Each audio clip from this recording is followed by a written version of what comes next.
मेरा नाम रश्मि है। मेरी शादी एक बहुत अच्छे घर में हुई थी। मेरे पति तो लाखों में एक थे। मैं अपने आप को बहुत भाग्यशाली मानती थी कि मुझे ऐसा पति मिला है। मुझे बहुत प्यार करते थे। हमारा एक लड़का और लड़की है। हमारी शादी को करीब 16 साल हो गए थे। हर खुशी मुझे उन्होंने दी। मैं भगवान से अपने लिए इससे अच्छा पति नहीं मांग सकती थी। मेरी लड़की 14 साल की है और लड़का 10 साल का है।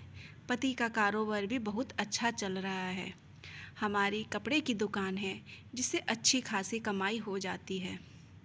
मुझे जीवन से कोई शिकायत नहीं थी, लेकिन फिर उसका वो हुआ जो मैंने सपने में भी नहीं सोचा था। मेरे पति एक दिन मुझसे कहते हैं कि उन्हें किसी से प्यार है और वो उससे शादी करना चाहते हैं। एक दिन अचानक ही यह बात उन्होंने मुझे बताई। शुरुआत में मुझे लगा कि वो मजाक कर रहे हैं, लेकिन फिर थोड़ी ही देर में मैं समझ गई थी कि वो सच बोल रहे हैं। वो मेरे पति है। कब सच बोल रहे हैं कब झूठ, इस बात का मुझे अच्छे से पता चल जाता है। लेकिन इतने दिनों तक मैं कैसे धोखा खाती रही। उनका शादी के बाद अफेयर चलता रहा और मुझे पता भी नहीं चला।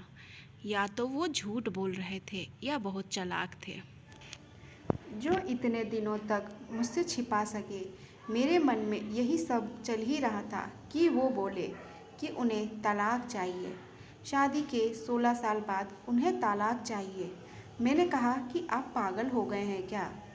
बोल रहे हैं कैसा अफेयर, आप झूठ बोल रहे हैं। वो बोले कि नहीं, मैंने कल उसे बुलाया है, तुम खुद मिल लेना। मैं चाहता हूँ कि हम जिस तरफ से रहे हैं हम उस तरफ से अलग भी हो जाएं। मुझे कोई तमाशा नहीं चाहिए। तुम्हारा और बच्चों की भी जिम्मेदारी मैं लूँगा, तुम उसकी चिंता मत करो। अब मेरा दिल बेचैन होने लगा था। मैं सोच रही थी कि यह सब जो बोल रहे हैं झूठ हो, लेकिन मन में शंका और डर आ गया था कि कहीं यह सच ना हो। उस रात मुझे अच्छे से नींद नहीं आई। सुबह होते ही मेरी नज़र उन पर थी। फ़ोन पर बात कर रहे थे, पूछ रहे थे कि कब आओगी। मैं तब भी सोच रही थी कि यह सब मजाक हो। कुछ देर बाद दरवाजे पर बेल बजी। वो दौड़कर दरवाजे पर गए और सच में एक लड़की दरवाजे पे खड़ी थी। वो अंदर आई। उस लड़की को मैंने पहले नहीं देखा था, लेकिन वो सुंदर थी। उसकी उम्र 26 साल की थी। मुझे इस बात का यकीन नहीं हुआ था। मेरे पति ने उसे मुझसे मिलाया, कहा कि यह दिव्या है। मैं अपने काम के सिलसिले में जब बाहर गया था तब मेरी मुलाकात इससे हुई। फिर हमें पता ही नहीं चला कि हम कब एक दूसरे से प्यार करने लगे। उसे देखकर मैं अपने कमरे में चली गई। 16 साल का विश्वास और प्यार इस तरह से टूटेगा मुझे पता नहीं था। मैं शायद उम्र के साथ उनका मेरे प्रति आकर्षण कम हो गया था। वो कुछ घंटों के बाद कमरे में आए, बोले कि मैं फिर दोहराना देता हूँ कि हम अच्छी तरह से अलग होते हैं। किसी तरह का नाटक मैं नहीं चाहता। उनके ऐसा कहने पर मैंने कहा कि यह सब आपको नाटक लग रहा है क्या? क्या हो गया है आपको? आप तो ऐसे नहीं थे। यह कौन सा रूप आपने मुझे दिखाया है?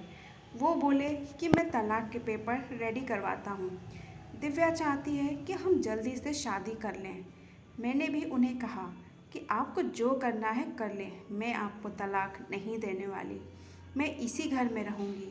मैंने उन्हें अपना फैसला सुना दिया था, पर मुझे नहीं पता था कि वो कुछ इस तरह का करने वाले हैं। अगले दिन से वो रोज़ दिव्या को घर बुलाने लगे। मेरे बच्चे बड़े थे, अब सारी बात समझने लगे थे। मुझसे क्या तलाक के लिए वो इस हद तक जा सकते हैं, इसका मुझे पता नहीं था। घर में एक 14 साल की लड़की है। उन्हें बिल्कुल भी शर्म नहीं आ रही थी। बच्चों से बात करना भी उन्होंने बंद कर दिया था।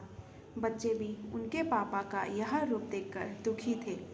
एक दिन वो दिव्या के साथ हॉल में बैठे थे। हमारी लड़की से उन्होंने पानी मंगवाया। पानी लेकर वो गई और गलती से पानी दिव्या के ऊपर गिर गया। मेरे पति ने उस दिन हद कर दी। वो दिव्या के लिए मेरी लड़की पे हाथ उठाने वाले थे। मैंने उन्हें यह करता देख लिया और वहीं से उन्हें ज़ोर से कहा, यह क्या कर रहे हो? पागल हो गए हो? मैं जानती हूँ तुम यह सब क्यों कर रहे हो, तलाक के लिए। ठीक है, अब तुम इस हद तक जा रहे हो तो फिर मैं तुम्हें तलाक दे ही देती हूँ। उसी समय मैंने अपना और बच्चों का सामान बांधा और अपने घर चले गई। एक ही इतना कैसे बदल सकता है? जो अपनी पत्नी और बच्चों पर जान छिड़कता था, अब वो उन्हें देखना भी पसंद नहीं कर रहा है। मैं अपने घर थी, उनका फ़ोन मुझे आया। कहा कि मैं तुम्हारे और बच्चों की जिम्मेदारी अभी भी उठाऊंगा। कुछ भी ज़रूरत हो तुम मुझे फ़ोन कर सकती हो, मैं पैसे भिजवाता रहूँगा। मैंने कहा कि मुझे तुम्हारे पैसे की कोई ज़रूरत नहीं है, इसी के दम पर तुमने उस लड़की को इम्प्रेस किया है। मैं अपने बच्चों को संभाल सकती हूँ। उम्र के इस पड़ाव पर आकर इतनी अच्छी लाइफ जीने के बाद मुझे फिर काम करना पड़ेगा, इसका मुझे अंदाज़ा नहीं था।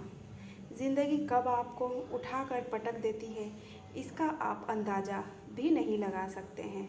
मुझे भी इतने सालों तक उनके साथ रहने के बाद कपड़े का अच्छा अनुभव हो चुका था, इसीलिए मैंने भी अपने घर से कपड़े का काम करना शुरू किया। मैं उस इंसान के पैसे नहीं लेना चाहती थी। उनका फ़ोन मुझे आता रहता, बोलते कि तुम मुझसे पैसे ले सकती हो, नया काम शुरू करना है तो भी मैं पैसे दे दूँगा। लेकिन मैं नहीं मानी। मैंने कहा कि आप हमारी नहीं, तलाक की चिंता करो। समय निकलता गया। मैंने अपने बूते पर थोड़ा कुछ शुरू किया, लेकिन हमारे घर वाले मुझे सपोर्ट कर रहे थे। कुछ समय के लिए उनका फ़ोन आना बंद हो गया। मैंने इस बात पर ध्यान भी नहीं दिया था। मैं अब उनसे बात भी नहीं करना चाहती थी। तलाक में अभी कुछ समय था। मैंने उन्हें कहा था कि जब भी आप बोलोगे मैं आ जाऊंगी, जहां साइन करना है कर दूंगी। मैंने अपने काम पर ध्यान देना शुरू कर दिया था। मुझे कुछ माल खरीदने के लिए बाहर जाना था। इतने दिन उनके साथ रहने पर मुझे यह पता था कि क्या खरीदना है और कहाँ से खरीदना है। उनका यह अनुभव मेरे काम आया। मैं उस शहर माल खरीदने के लिए गई। मैं वहां पहुंचकर उस दुकान से माल खरीद ही रही थी कि मुझे वहां दिव्या दिखाई दी। वो वहां किसी और के साथ हाथ पकड़े हुए मुझे देख रही थी। साफ पता चल गया था कि अब वो इस लड़के के साथ है। मन ही मन मुझे खुशी हुई कि आखिर मेरे पति ने धोखा खाया। उन्होंने इस लड़की के लिए हमें छोड़ा था, जो कि अब किसी और के साथ है। फिर मैंने मन में सोचा कि अब किसी और को मैं धोखा नहीं खाने दूंगी, इसलिए मैंने उनका पीछा किया। वो एक ओपन रेस्टोरेंट में गए। मैं जाकर उन दोनों के सामने बैठ गई। मुझे देखकर उसके होश उड़ गए। वो उठकर जाना चाहती थी, लेकिन मैंने उसका हाथ पकड़ा। मैंने उस लड़की का सच लड़के को बताना शुरू किया। मैंने सोचा था कि मैं उसे सच बताकर उसकी आंखें खोल दूंगी, लेकिन कुछ और ही हुआ। उसने जो मुझे बताया उससे मेरे पैरों तले ज़मीन निकल गई। मैं वहाँ से भागते हुए कैसे भी अपने पति के पास जाना चाहती थी। मैं उनके घर गई। वहाँ नौकर ने मुझे बताया कि वो अभी एक अस्पताल में है। उनके घर से ज़्यादा दूर नहीं था, बड़ा अस्पताल था। मैं वहाँ गई। रिसेप्शन पर उनका नाम बताकर मुझे उनके कमरे का नंबर पता चला। मैं कमरे में गई। वहाँ उनका दोस्त था। उन्होंने आंखें बंद कर रखी थी। मैंने उनके हाथ पर हाथ रखा तो उन्होंने आंखें खोली। मेरी आंखों से आंसू रुक नहीं रहे थे। मैंने कहा कि क्या ज़रूरत थी यह सब नाटक करने की। मुझे पहले क्यों नहीं साफ साफ बताया। मेरे पति एक गंभीर बीमारी से जूझ रहे थे। वो हमारी ज़िंदगी से दूर जाना चाहते थे ताकि उन्हें कुछ हो जाए तो हम ज़्यादा दुखी ना हों। उनके इसी दोस्त ने उनके कहने पर उस लड़की के साथ मिलकर यह नाटक करवाया था। मैं अब उनके पास बैठकर घंटों रोती रही। बच्चों को भी मैंने बुला लिया।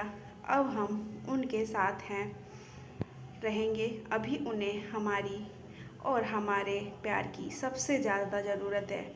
मैं भगवान से दुआ कर रही हूँ कि वो हमारे साथ ही रहें, उन्हें कुछ ना हो। मुझे विश्वास है कि ऐसा ही होगा।